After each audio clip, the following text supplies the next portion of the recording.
আমাদের লক্ষ্মীপুরে একজনকে রিসিভ করে আনতে চায় 7 জন শেষ, দুনিয়া থেকে বিদায় নিচ্ছে 7টা ফান। আপনি আমি কালকে যে বেঁচে থাকবো এটার কোনো গ্যারান্টি নাই।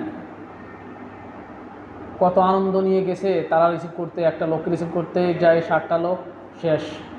আর অথচ আপনি আমি কত আশা নিয়ে বসে আসি, কালকে এটা করব, এটা করবো, পরশু এটা করব, কত আশা নিয়ে বসে আছি। আপনার সেই গ্যারান্টিটা কে দেবে আপনাকে? আপনি যে কালকে পর্যন্ত বাঁচবেন এটার কোনো গ্যারান্টি আছে? তা যে কোনো সময় আপনার প্রস্তুতি নিতে থাকতে হবে আপনাকে, যে আপনার সময় এটাই শেষ, আজকে আপনার জন্য শেষ, এটা নিয়ে চলতে হবে। আমাদের বিশ্বাস থাকতে হবে আল্লাহর উপরে, যে আল্লাহ যে কদিন আমাদের হয়তো রাখছে আমরা ওই কদিনে বাঁচবো, কিন্তু আমাদের প্রস্তুতি নিয়ে থাকতে হবে যে আজকে হয়তো আমার শেষ দিন, এভাবে চলতে হবে। আমরা এমন অবস্থা হয়ে গেছি, আমরা মাঝে মাঝে ভুলে যাই যে আমাদের এই দুনিয়া থেকে বিদায় নিতে হবে। এটা একদম আমরা ভুলে যাই যে আমাদের এই দুনিয়া থেকে বিদায় নিতে হবে। এটা হচ্ছে একটা,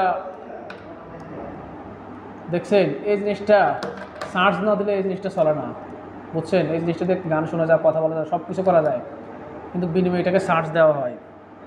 এটাকে সার্চ দেওয়ার পরে এটা দিয়ে আমরা সব কিছু শুনতে পাই। যদি আপনি এটাকে সার্চ না দেন এটা অকাজ হয়ে যাবে। ঠিক আল্লাহ আমাদেরকে যে নিয়ামতগুলো দিয়েছে আমরা যদি এটা শুকরিয়া আদায় করি তাহলে আল্লাহ রাব্বুল আলামিন আমাদেরকে আরও নিয়ামত বাড়িয়ে দিবে।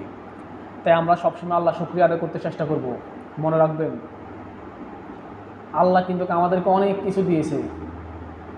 আবার হয়তো অনেকে প্রশ্ন করবেন যে অনেকের তো দেয়নি। আল্লাহ আমাদেরকে অনেক কিছু দিয়েছে, আমরা যেটা আমাদের প্রয়োজন ওটাই দিয়েছে, কিন্তু আমরা আল্লাহ শুকরিয়া আদায় করতে পারি না। আপনার হয়তো বলুন যে আপনার টাকা কম, আপনার অর্থ সম্পদ কম, কিন্তু আল্লাহ আপনাকে যে নিয়ামত দিয়েছে, 2টা হাত দিছে, 2টা পা দিছে, 2টা চোখ দিছে, 2টা কান দিছে, এই সমস্ত নিয়ামত আপনি কোথায় পাবেন? যার একটা চোখ নাই সে বুঝে চোখের কি দাম, যার একটা হাত নাই সে বুঝে হাতের কি দাম। তাই আল্লাহ আমাদেরকে যা দিয়েছে তা নিয়ে আমরা শুকরিয়া আদায় করবো, আলহামদুলিল্লাহ। আপনার হয়তো অর্থের দিকে একটু কম আছে, কিন্তু অন্য দিক থেকে আপনি অনেক সুখী আছেন, এটা মনে করতে হবে। অনেকে অনেক টাকা আছে কিন্তু টেনশনও প্রচুর, তাদের সুখ নাই। তারা এমন পর্যায়ে গেছে তাদের এখন ঘুমের টেবিল খাওয়া ছাড়ার ঘুম আসে না। আর আপনি আমি কি করব? শোয়ার সাথে সাথে আমাদের ঘুম আসে। আলহামদুলিল্লাহ, আলহামদুলিল্লাহ, এটা আল্লাহর নিয়ামত। তাই যে অবস্থায় আছেন আমাদের প্রস্তুতি নিয়ে থাকতে হবে যে আজকে আমাদের শেষ দিন, এই প্রস্তুতি নিয়ে থাকতে হবে।